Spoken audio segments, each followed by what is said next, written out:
युधिष्ठिर प्रश्न करता है महाभारत के अश्वमेध पर्व के आखिरी में, क्योंकि अश्वमेध पर्व में पहले तो भीष्म से प्रश्न करता है युधिष्ठिर। भीष्म बताता है, धर्म भी बताता है, बहुत ही प्रसन्न है भीष्म पितामह से युधिष्ठिर के।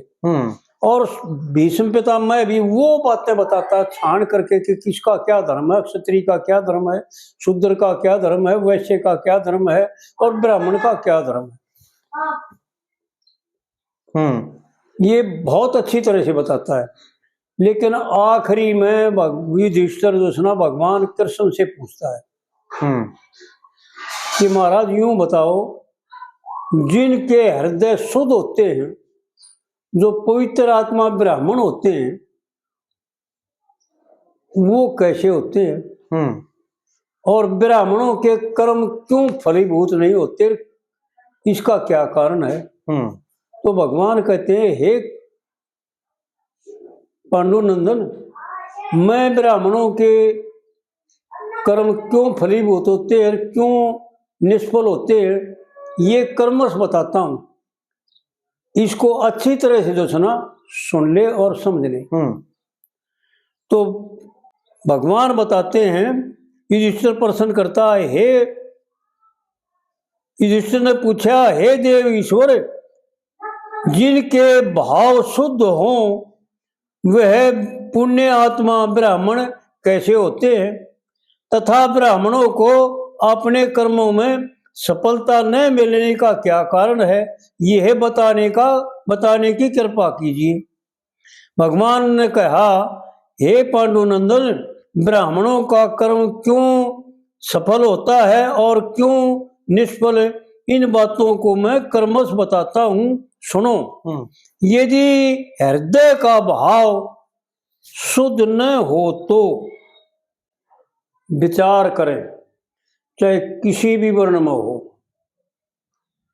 मैं बीच में एक अपने विचार बताऊं कि मन ने ये पढ़ करके यूं विचार किया और 2-3 ब्राह्मणों से सहमति भी की जी। बल्कि ने 2 ब्राह्मणों ने तो एक दिल्ली से मिलिया था, मैंने पहली बार मिलिया था। एक दिल्ली से, यूपी का है, तो यूपी तरफ का, हाँ जी, पर है विद्वान शास्त्री अच्छा। और एक ही अपना त्रिपाठी से मिल रहे हैं रोज तकरीबन हाँ जी मंदिर में जी। तो मैंने इनसे पूछा, प्रश्न किया कि महाराज मेरे को एक बात बताओ, मेरे तो ऐसा दसता है कि धर्म के 4 चरण हैं और ये चारों ही वर्ण जो है ना, ये धर्म के पांव हैं, धर्म के खंभ हैं, यानी इस संसार के रक्षक हैं, भक्षक नहीं है। चारों वर्ण संसार के संचालक, संसार के धर्म को महत्व देने वाले, संसार के धर्म को पुष्ट बनाने वाले, संसार भर का कल्याण करने वाले हैं।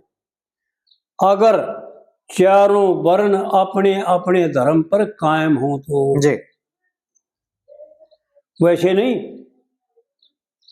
ब्राह्मण केवल उपदेश करना, विद्या पढ़ाना, दान देना ब्राह्मण का काम है, लेना ब्राह्मण का काम नहीं, दान देना ब्राह्मण का काम है।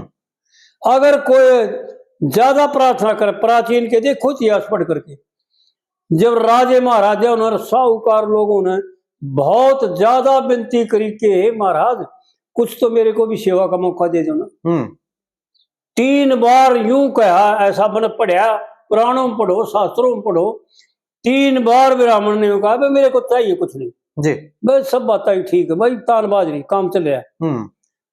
फिर भी जब उसने 4थी बार भी प्रार्थना करी कि महाराज कुछ तो सेवा का मौका दो, तो फिर अपना काम बताया कि भाई अगर तू चाहता है ना सेवा करनी तो मेरा अमुक कार्य कर दे। उड़े तो 10 पैसे लगा देता, पैसा नगद नहीं लिया। और प्राचीन काल में तीनों युगों में ऐसा होता था। अब तो देखो चारों वर्ण जो है ना अपने धर्म से गए गुजरे हो रहे, ना शूद्र अपने धर्म पे है, ना वैश्य अपने धर्म पे है, ना अक्षत्रिय और ब्राह्मण रहे कोई, ये तो खत्म हो गए दोनों। लेकिन ये भी नहीं रहे अपने धर्म पे। प्राचीन के 3 युगों में ऐसा लेख आता है और सुने विद्वानों से शास्त्रों में देख करके देखें अच्छी तरह से कि 6 महीने में जमींदार लोग भी और साहूकार लोग भी, जो रईस होया करते थे, जो पैसे वाले जिनके व्यापार चलते थे, वो भी, और राजा भी, क्योंकि राजा भी खानदानी होते थे जी।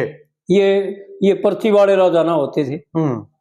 ये तो राजा भी पब्लिक है और प्रजा भी प्रजाए है जी। ये तो राजा और प्रजा दोनों एक है, दो नहीं। हाँ जी, हाँ जी। लेकिन पहले राजा न्यारे होते थे। भगवान सदा सुखी रख भाई, आ जाओ भाई, आ जाओ आ जाओ, आ जाओ। तो राजा पहले अलग होते थे। तो 6 महीने में एक तो जमींदार का फसल आ करती 6 महीने में, और साहूकार 6 महीने में अपना चिट्ठा बना करते थे। आज भी बनता है वैसे तो, भी वर्ष बनाने लग गए, पहले 6 महीने बना करते। चैत में गवर्नमेंट भी चैत में अपना चिट्ठा बना हुआ है। हाँ जी, बना हुआ है। हाँ, और साहूकार भी बना करते जी जी। लेकिन प्राचीन में 6 महीने में बना करते थे, क्योंकि इतना लंबा नहीं चला करते थे।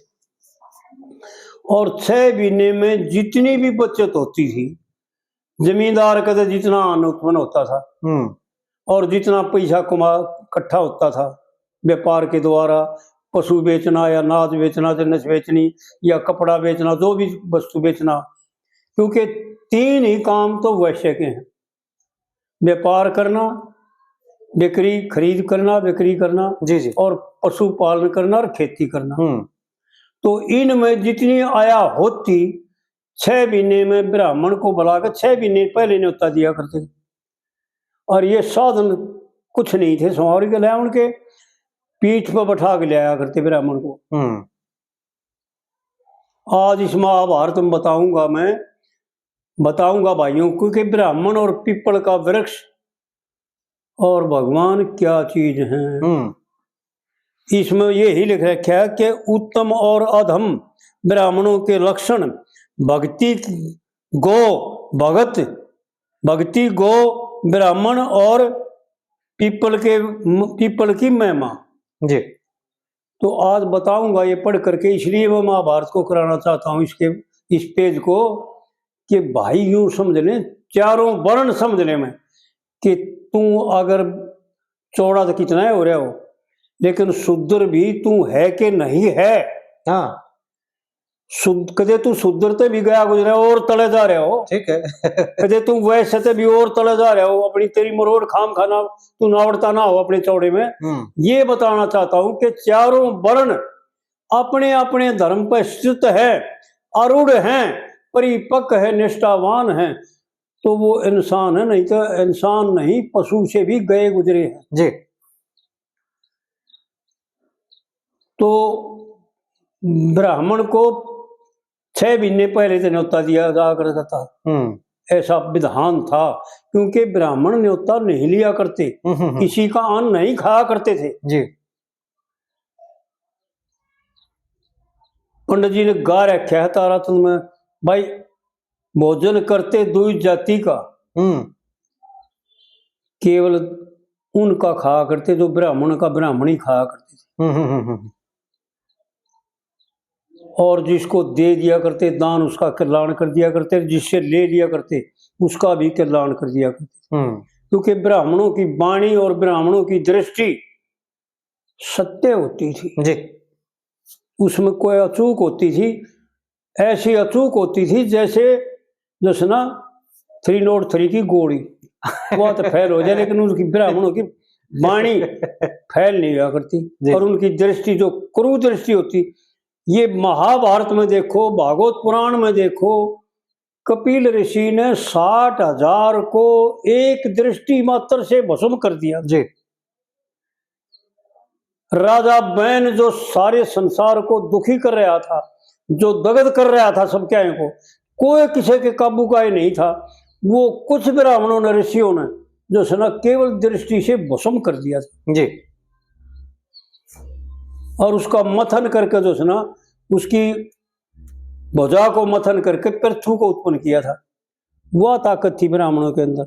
लेकिन क्या करें, जो ताकत तो जब होगी ना जब घी खाकर ब्रह्मचर्य का पालन करेगा और भाई मेहनत करेगा, गलत कार्य पर ना करे, गलत क्रोध ना करे, लोभ ना करे, मोह ना करे किसी प्रकार का। तो वो ब्राह्मण लोग जो है ना बुला करके न्योता जमा करके और जितना भी द्रव्य कमाते हुए अन्न जितना इकट्ठा करते 6 महीने में जमींदार और रईस लोग भी जितना प्राप्त करते थे, जितनी बचत करते थे, वह उनका अर्पण कर देते थे, ले महाराज यो आपका। फिर वो ब्राह्मण उसमें तो कुछ हिस्सा ले लेता उनको खुश करने के लिए, जितनी उसको जरूरत होती, बहुत थोड़ा, यानी उसका मान रखने के लिए नहीं कहता ना ना ना ना ये तो आपका है भाई, मैंने कुछ नहीं चाहिए, मेरी तार बाजरी। लेकिन फिर भी उनको खुश करने के लिए जितनी जरूरत होती ना उससे भी बहुत चौथा हिस्सा ले लेते और फिर वो वापस उनको दे देते, ले भाई उनको बर्तो थारा है। प्राचीन में 3 युगों में ऐसा होता था। लेकिन इस कुलयुग में जो है ना सब धर्म लोप हो रहे हैं, सब धर्म खत्म हो रहे हैं। इस प्रकार से जो है ना क्या करें, मजबूरी है, नहीं तो अपने अपने धर्म में सब जो है ना उच्च कोटि के पूजनीय है। शुद्र महाभारत भागवत पुराण में और पुराणों में ऊंचे श्रुति स्मृतियों में देखो कि सेवक जो है ना पूज्य है कि नहीं जी। फिर शुद्र सेवक है, वैसे भी सेवक है वैसे तो। लेकिन एक बात ये बता दूं, मैं ये बताना चाहता हूं कि भाई विचार करें, ये पूरी सृष्टि जीव मात्र और वनस्पति सब कुछ जो है ना एक ही पिता से परमात्मा ने उत्पन्न किए। भागवत पुराण में तो कश्यप ऋषि के द्वारा पंडित जी ने वो बातें बता रखी हैं जो शर्म मारे हैं विद्वान लोग जी। राजा पृथु की 4थी पीढ़ी में हुए प्राचीन ब्राही राजा और 10 पुत्र हुए परचेता, तब भजन का किया तगाजा और नारद ऋषि से ज्ञान लिया, दुनिया तो दिया तोड़ मुलाजा और पुत्रों ने मिले शिव शंकर, होया विष्णु पद में साजा। फिर हारे धर्म जितावन खातर, सुत दाता दक्ष कभागे। यानी प्राचीन ब्राही के 10 पुत्र परचेता हुए और उन परचेताओं ने एक वृक्षों के द्वारा, उसका नाम भागवत पुराण में आती है कथा, उससे दक्ष को उत्पन्न किया था। और दक्ष ने इस सृष्टि की जो स्थापना करी और 60 कन्या उत्पन्न करी। ऐसा लेख है। हारे धर्म जितावन खातर, सुत दाता दक्ष को आगे। मन यो एक वो दिल्ली वाला पंडित जी आ रहा था, शास्त्री है, मैं बोले हो रही है तो भाई शुरुआत, सृष्टि की शुरुआत की बात है। मैं हाँ देख ले, बोले भाई गजब था भाई, हमारी बोला हमने पढ़ा मैंने बार बार, लेकिन यह बात तो ईब जानी पड़ती है कि भाई यो ब्रह्मा का जो था ना, यो दक्ष कौन था और किसने क्यों इसने सृष्टि कैसे चलाई थी। और बोले पंडित जी ने बताया, हारे धर्म जितावन खातर, सुतदाता दक्ष को आगे। उन परचेताओं का पुत्र था दक्ष जी।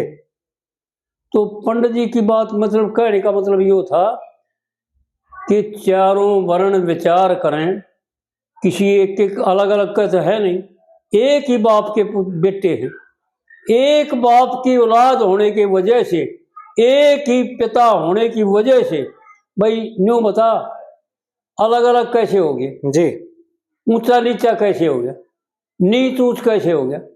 ये भूल का त्याग करें। ब्राह्मण और अक्षत्रिय ये तो रहे नहीं, नाम मात्र के रह गए। अक्षत्रिय तो बिल्कुल नहीं रहे, पर ब्राह्मण भी नाम मात्र के रह गए जी। लेकिन वैसे भी खत्म हो गया और शूद्र भी खत्म हो गया।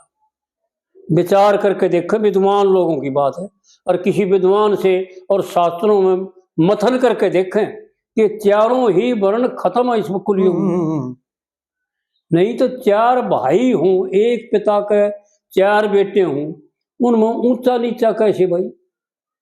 भाई बड़ा छोटा तो हो सकता है, क्योंकि पहले जन्म लिया वो बड़ा, भाई आयु में बड़ा है, जी जी। और जो पाछे जन्म हुआ उसको छोटा। और भाई कमजोर और तगड़ा भी हो सकता है, ये भी हो सकता है, क्योंकि भाई किसी का शरीर पोस्ट है, किसी के शरीर में उतनी ऊर्जा को नहीं। लक्षण भी कुछ बातें ऐसी होती हैं जो उनसे शरीर में पौष्टि होती है। लेकिन ये बात बताओ, विचार करके देखो, बताओ मेरे को भाई कि भाई ऊंचा नीचा कैसे हो गया जी। नीच कैसे हो गया? कोई भी नीच नहीं है, सब पवित्र है। आज इस महाभारत का प्रकरण इसीलिए बताता हूँ, इसीलिए वीडियो कराता हूँ कि यूं देखें, पढ़ के देखें। ये महाभारत के अश्वमेध पर्व का आखिरी प्रकरण है, उसको पढ़ करके देखें कि इसमें चारों वर्णों का वर्णन किस तरह कर रखा है और क्या ये चीज है। इंसान और महान होते हुए इतना नीचता में गिर गया, इतना खोटा कब आ गया? ये कैसे हो सकता है? तो आड़ जो है ना, भगवान बताते हैं, भगवान ने कहा, पांडुनंदन, ब्राह्मणों का कर्म क्यों सफल होता है और क्यों निष्फल, इन बातों को मैं कर्मश बताता हूं, सुनो। यदि हृदय का भाव शुद्ध न हो तो त्रिदंड धारण करना, मौन रख रहना, जटा रखवाना, माथा मनवाना, बलकल या मृग चर्म पहनना, व्रत और आवश्यक करना, यानी तिलक लगाना, व्रत और आवश्यक करना, अग्नि में आहुति देना, गृहस्थ धर्म का पालन करना, स्वाध्याय में संलग्न रहना और अपनी स्त्री का सत्कार करना, ये सारे कर्म व्यर्थ हो जाते हैं। जो अक्षमाशील, दम का पालन करने वाला, क्रोध रहित तथा मन और इंद्रियों को जीतने वाला हो, उसी को मैं श्रेष्ठ ब्राह्मण मानता हूँ। उसके अतिरिक्त जो ब्राह्मण कहलाने वाले लोग हैं वह सब शूद्र माने गए हैं।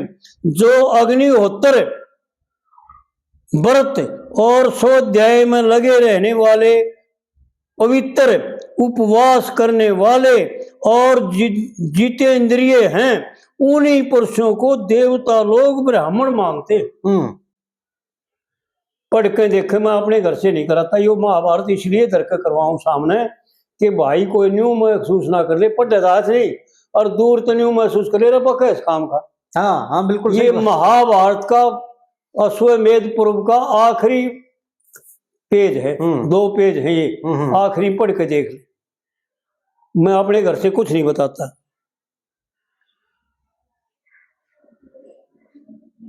ब्राह्मण मानते, देवता लोग ब्राह्मण मानते हैं। केवल जाति से किसी की पूजा नहीं होती, उत्तम गुण ही कल्याण करने वाले होते हैं। मन शुद्धि, क्रिया शुद्धि, कुल शुद्धि, शरीर शुद्धि और वाक शुद्धि, इस तरह 5 प्रकार की शुद्धि होती है, समझ ले में। और ये चारों वर्ण कर सकते हैं अपने आप को शुद्धि। ठीक बात। क्योंकि 5 शुद्धि मनुष्य के लिए है जी। मन की शुद्धि और क्रिया की शुद्धि, यानी कर्म जो करते हैं उनको शुद्ध करना जी। और कुल की शुद्धि, कुल की शुद्धि हम कराएंगे जब बात होगी। बिल्कुल। और वो न्यू बैठे रहा, हम तो भाई करे हुए आदमी पर हार के बैठे तो भाई उसके हार। कुल की शुद्धि और शरीर की शुद्धि और वाक की शुद्धि, यानी बोलने का तरीका, बोलने का, समझने का, कहने का, बकवास नहीं करना, फालतू बकना नहीं, झूठ नहीं बोलना, कपट नहीं करना, ये सब नहीं करना। 5 प्रकार की शुद्धि बताई है।